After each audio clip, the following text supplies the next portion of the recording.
नमस्कार, lead India के इस वीडियो में आपका बहुत बहुत स्वागत है। कोर्ट मैरिज सितंबर अपडेट के इस वीडियो में मैं 7 पॉइंट्स को कवर करूंगा जो कि बहुत इंपॉर्टेंट है और बहुत इंपॉर्टेंट अपडेट्स मैं आपको बताऊंगा। तो सबसे पहले आइए देखते हैं कि वो 7 पॉइंट्स है क्या।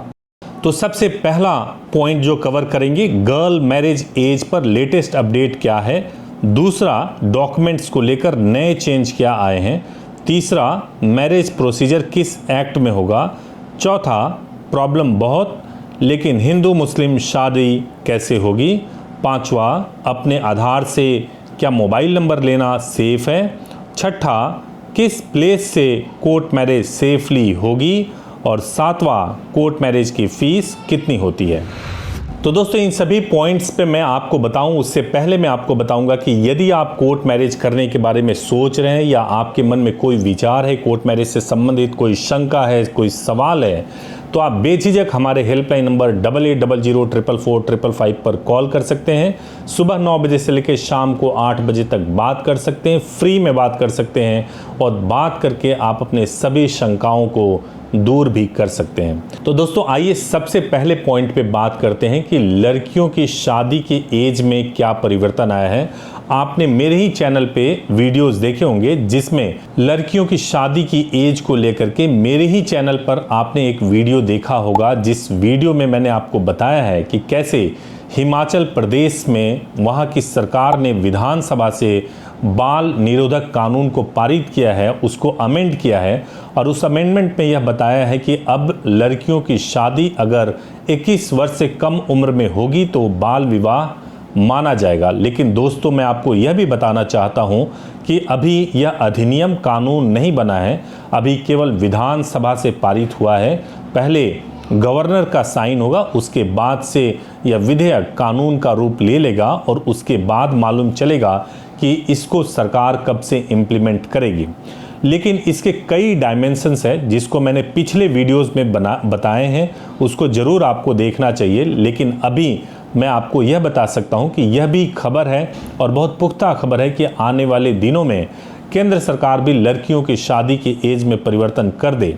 लेकिन अभी आपको घबराने की ज़रूरत इसलिए नहीं है क्योंकि पिछले कुछ वीडियोस में मैंने आपको ड्राफ्ट दिखाए हैं और उस ड्राफ्ट में साफ साफ गवर्नमेंट ने मेंशन किया है कि अगर यह कानून लागू हो भी जाता है, उसके बावजूद शादी करने के लिए जो उम्र है 18 वर्ष की लड़कियों के लिए और लड़कों के लिए 21 वर्ष, उसमें परिवर्तन होने के बावजूद 2 साल का समय मिलेगा और उन 2 साल में आप विवाह को संपन्न कर सकते हैं।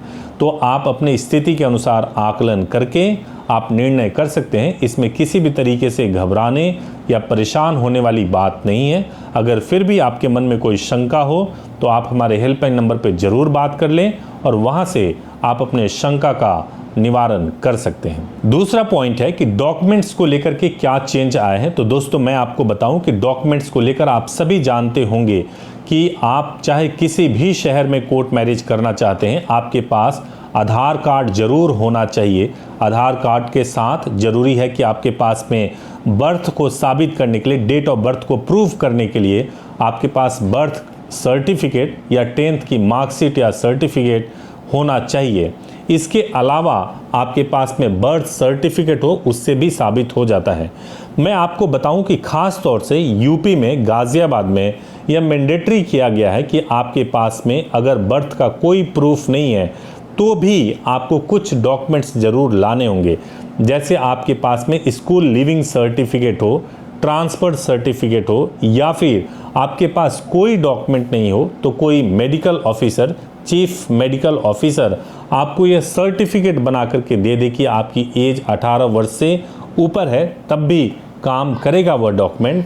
तो इसलिए जब कभी भी आप बर्थ प्रूफ के लिए सोचें तो आधार कार्ड के साथ साथ आप इन डॉक्यूमेंट्स को ज़रूर कंसिडर कर लें।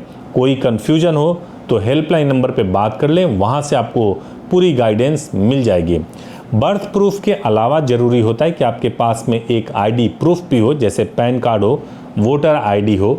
2 डॉक्यूमेंट मैंडेटरी होता है, पहला कि आपके पास आधार कार्ड हो और दूसरा कि बर्थ प्रूफ में से कोई भी एक डॉक्यूमेंट जो मैंने अभी आपको बताया है उसमें से कोई एक डॉक्यूमेंट जरूर आपके पास होना चाहिए। कोर्ट मैरिज सितंबर अपडेट के इस वीडियो में जो तीसरा टॉपिक मैं कवर करूंगा, जो बहुत सारे लोग जानते हैं और जो लोग पहली बार देख रहे हैं वो जरूर जानना चाहेंगे कि कोर्ट मैरिज किस एक्ट में होगा।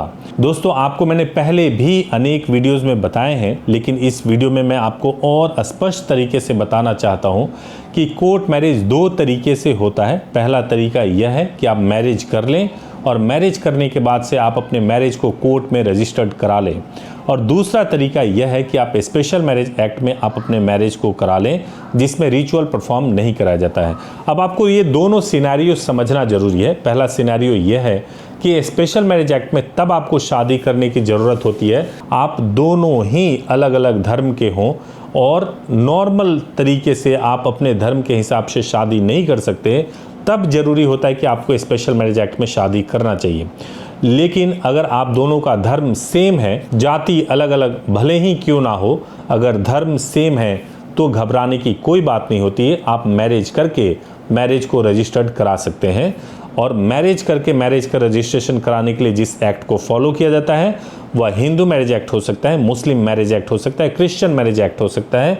जो भी धर्म है उसके मुताबिक रिचुअल्स को परफॉर्म कराया जाता है और फिर मैरिज को रजिस्टर्ड करा दिया जाता है। दोस्तों, मैं आपको यह भी बताना चाहता हूँ कि हिंदू, सिख और बौद्ध जो होते हैं वो एक ही धर्म से, जैन भी एक ही धर्म के माने जाते हैं, और ये हिंदू मैरिज एक्ट में ही इनकी शादियाँ होती है। तो सबसे बेस्ट तरीका यही है कि आप मैरिज करके मैरिज को रजिस्टर्ड करा लें। यह प्रोसीजर कई बार जब सब कुछ स्मूथली चल रहा हो तो 2 से 3 घंटे में भी हो जाता है, और सेम डे में भी आपको मैरिज सर्टिफिकेट मिल जाता है। आगे आने वाले पॉइंट्स पे मैं आपको बताऊंगा कि कहां से आप मैरिज करेंगे तो यह बिल्कुल सेफ होगा और जल्दी होगा। अगले पॉइंट्स पे मैं आपको आगे वीडियो में ज़रूर बताऊंगा। पहले हम नेक्स्ट पॉइंट को देखते हैं। अब जो सबसे हॉट प्रॉब्लम है, सबसे बड़ा प्रॉब्लम है कि चलो प्रॉब्लम तो बहुत है, लेकिन हिंदू मुस्लिम शादी कैसे होगी। बहुत लोग यह समझाते हैं कि चलो हम आपकी कैसे भी शादी करवा देंगे, वो क्लियरिटी के साथ नहीं बताते कि कन्वर्जन होगा, कैसे होगा, किस तरीके से हिंदू मुस्लिम की शादी कराएंगे। और कुछ लोग जो बताते हैं वो यह बताते हैं कि आप आधार अपडेट करवाओ तब जा कर के आप शादी कर सकते हो हिंदू मुस्लिम। मैं आपको बताना चाहता हूं कि समस्या क्या है हिंदू मुस्लिम शादी में। समस्या यह है कि कोई भी व्यक्ति धर्म परिवर्तन कराने का रिस्क नहीं लेना चाहता, यानी कि कोई संस्था, कोई एडवोकेट, कोई भी व्यक्ति धर्म परिवर्तन कराने का कि उन्होंने आपको हेल्प किया है धर्म परिवर्तन में, इसमें अपना नाम नहीं जुड़वाना चाहता। इसलिए अगर आप लोग किसी अन्य धर्म में जाकर के शादी करना चाहते हैं तो सबसे बेस्ट तरीका यह है कि आप अपनी मर्जी से स्वयं धर्म परिवर्तन कर सकते हैं, उसका सर्टिफिकेट ऑब्टेन कर सकते हैं किसी के माध्यम से, और उसके बाद से आप गजट पब्लिकेशन करवा सकते हैं। गजट पब्लिकेशन करवा लेने के बाद से उसमें गजट पब्लिकेशन करवाइए कि धर्म परिवर्तन भी किया है और आपने नाम भी परिवर्तन कराया है, और उसके बाद से आप किसी भी एडवोकेट के माध्यम से आप ना केवल मैरिज कर सकते हैं बल्कि मैरिज का रजिस्ट्रेशन भी करवा सकते हैं। परंतु अगर आपके लिए संभव है कि आप स्पेशल मैरिज एक्ट में शादी कर लें तो यह सबसे अच्छा तरीका है, क्योंकि इसमें आपको किसी भी प्रकार से धर्म परिवर्तन करने की ज़रूरत नहीं होगी। आप अपनी मर्जी से जिस धर्म में रहना चाहते हैं उस धर्म में रह भी सकते हैं, और स्पेशल मैरिज एक्ट में शादी करके दोनों ही व्यक्ति अपने अपने धर्म का पालन भी कर सकते हैं। तो अब अगले पॉइंट पर जाने से पहले मैं आपको यह बताना चाहता हूँ, थोड़ा सा इसको समराइज कर देना चाहता हूँ कि यदि आपको कोर्ट मैरिज करना है तो सबसे पहले आपको हेल्पलाइन नंबर पे कॉल करके बुकिंग कराना है। 8800444555 पर कॉल करके बुकिंग कराना है, और उसके बाद से जो भी टाइम स्लॉट्स आपको मिले उसके हिसाब से आप कोर्ट मैरिज के लिए प्लान कर सकते हैं। पहले आपके रिचुअल्स को परफॉर्म करा करके फिर मैरिज को रजिस्टर्ड कराएंगे, और ये बिल्कुल सेफ होगा और किसी भी तरह से कोई फ्रॉड या गलत काम नहीं होगा। दोस्तों, अब अगला पॉइंट यह है जो प्रोटेक्शन से जुड़ा हुआ है। कई लोग यह जानना चाहते हैं कि ठीक है नया नंबर ले लेंगे, क्योंकि प्रोटेक्शन के लिए यह ज़रूरी है। हमने कई वीडियोस में बताया है कि इंटीमेशन लेटर भिजवाना चाहिए, न्यूज़पेपर पब्लिकेशन करवाना चाहिए, ये आप जानते होंगे, इसमें मैं नहीं एक्सप्लेन कर रहा हूँ, दूसरे वीडियो को देख लीजिए। लेकिन उसके साथ साथ कई लोगों को मैंने यह भी बताया कि आप एक नया नंबर ले लीजिए और उस नंबर से हम लोगों से संपर्क कीजिए।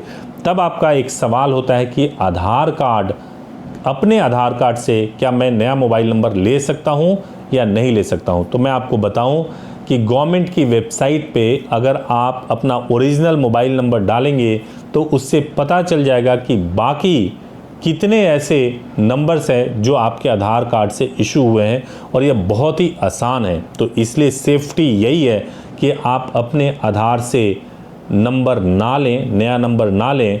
आप किसी दूसरे के आधार से या कैसे भी आप दूसरा नंबर लेकर के कांटेक्ट कर सकते हैं। मैं यह नहीं कर रहा हूं कि आप किसी भी तरीके से कानून का उल्लंघन करें या कुछ छिप के करें। कानून आपको अधिकार देता है, लेकिन प्राइवेसी भी बहुत ज़रूरी है। कई बार ऐसा होता है कि कपल कोर्ट मैरिज करना चाहते हैं, लेकिन उससे पहले ही उनको पकड़ लिया जाता है। इससे बचने के लिए ज़रूरी है कि आपके पास ना केवल नया नंबर होना चाहिए, बल्कि जब हम लोगों से संपर्क करें तब भी यह ध्यान में रखें कि आप नए नंबर से ही बात करें, ताकि शादी होने से पहले आपको ना पकड़ा जा सके। जो छठा पॉइंट है कि मैं किस प्लेस से मैरिज करूं तो सेफली होगा, तो दोस्तों मैं यह बताऊंगा कि यह डिपेंड करता है कपल टू कपल। लेकिन मैं आपको यह जरूर बता सकता हूं, इस वीडियो के माध्यम से आपको पता चल सकता है कि इंडिया में सबसे आसानी से आप कहां से कोर्ट मैरिज कर सकते हैं। दोस्तों, अगर आप गाज़ियाबाद या दिल्ली आकर के कोर्ट मैरिज करते हैं तो यह बहुत सेफ होता है। गाज़ियाबाद में 2 से 3 घंटे में भी, मैं गारंटी नहीं दे रहा हूं, लेकिन स्मूथली अगर सब कुछ चल रहा हो तो इतने समय में 2 से 3 घंटे में मैरिजेज हो जाते हैं। यानी मैरिज का रजिस्ट्रेशन भी हो जाता है और उसको आप गवर्नमेंट के वेबसाइट पे चेक भी कर पाते हैं। आप इंडिया में कहीं के भी रहने वाले, इवन आपको फॉरेनर्स के साथ में शादी करनी है तब भी दिल्ली और गाज़ियाबाद में संभव है। दिल्ली में नेक्स्ट डे में शादी हो जाती है। इसके अलावा अगर आपको मुंबई से करना हो तो मुंबई में भी सेम डे मैरिज हो जाता है। सर्टिफिकेट आपको 10वें दिन मिलता है। अहमदाबाद से अगर आपको शादी करनी है तो अहमदाबाद में भी दिल्ली की तरह पहले दिन शादी हो जाती है और नेक्स्ट डे आपको सर्टिफिकेट मिल जाता है। और अगर आपको पुणे से करना हो तो पुणे में भी शादी पहले दिन ही हो जाती है, लेकिन सर्टिफिकेट आपको 10 दिनों के बाद मिलता है। अगर आपको जयपुर या उदयपुर से करनी हो तो सेम डे में आपको शादी हो जाएगी, सेम डे में सर्टिफिकेट मिल जाएगा। फीस ज़्यादा लगता है यहाँ पे। फीस वाले पॉइंट पे मैं अगले पॉइंट्स पे डिस्कस करूँगा। लेकिन इसके अलावा अगर आपको पटना से करना है, पटना में एक ही ऑप्शन है स्पेशल मैरिज एक्ट में शादी करना। इसके अलावा अगर आपको बेंगलोर से, हैदराबाद से शादी करनी है तो बेंगलोर में समय लगता है, हफ्ते भर का समय लगता है। हैदराबाद में सेम डे में शादी हो जाती है। लगभग प्रोसीजर सब जगह सेम होता है कि पहले आपकी मैरिज होगी और मैरिज के बाद रजिस्ट्रेशन हो जाएगा। कहीं पर 2 विटनेस लगते हैं, कहीं पर 3 विटनेस लगते हैं, केवल इतना ही फ़र्क है। और कहीं कहीं पे ऐसा हो जाता है कि जो मैरिज रजिस्ट्रार है वो इस बात के लिए एडमेंट हो जाते हैं कि आपको घर से विटनेस लेकर के आने होंगे। इन सभी चीज़ों के बारे में ज़्यादा क्लैरिटी के लिए आपको अगर बात करनी हो तो बात करके भी क्लैरिटी ले सकते हैं, या जो हर मंडे को हमारा आता है क्या, जो कमेंट्स रिप्लाई का वीडियो आता है उसमें भी आप कमेंट्स पूछ करके आप अपने सवाल का जवाब पा सकते हैं। और जो आखिरी पॉइंट है कि कोर्ट मैरिज करने में फ़ीस कितना लगता है, तो दोस्तों कोर्ट मैरिज करने में जो फ़ीस लगता है वो डिपेंड करता है कि कोर्ट मैरिज में आप क्या करना चाहते हैं। केवल आर्य समाज में शादी करना चाहते हैं तो ये 10-11 हज़ार में हो जाता है। अगर आप मैरिज और मैरिज का रजिस्ट्रेशन कराना चाहते हैं तो इसकी शुरुआत 15,000 से हो जाती है और ये जाता जो है कहीं पर 25-30 हज़ार 35 हज़ार तक भी फीस लगते हैं। डिपेंड करता है कि आप किस सिटी से कोर्ट मैरिज कर रहे हैं। हालांकि कई लोग ऐसे भी हैं जो कि कम फीस बता करके आपको बुलाते हैं और उसके बाद से आपसे बहुत ज़्यादा फीस वसूलने लगते हैं। इसके अलावा जो आप कोर्ट मैरिज करते हैं, प्रोटेक्शन के लिए कई सारी चीज़ें होती है जो ऑप्शनल होती है, जो ज़रूरी नहीं है कि सभी चीज़ें आप लें। आपको देखना यह होता है कि आपकी ज़रूरत क्या है, उसके हिसाब से आप प्रोटेक्शन की सुविधाएं ले सकते हैं। फीस को लेकर आपको बिल्कुल भी कंफ्यूज नहीं होना चाहिए, और अगर आपको फीस पे कोई कंफ्यूजन हो तो बात करके आप अपने डाउट्स को क्लियर कर सकते हैं। दोस्तों, उम्मीद है कि कोर्ट मैरिज सितंबर अपडेट में मैंने आपको पूरी अपडेट जल्दी से देने की कोशिश की है। अगर आपको वीडियो अच्छा लगा हो तो ज़रूर लाइक कीजिए, चैनल को सब्सक्राइब कीजिए। Thank you so much for watching this video. Thank you so much.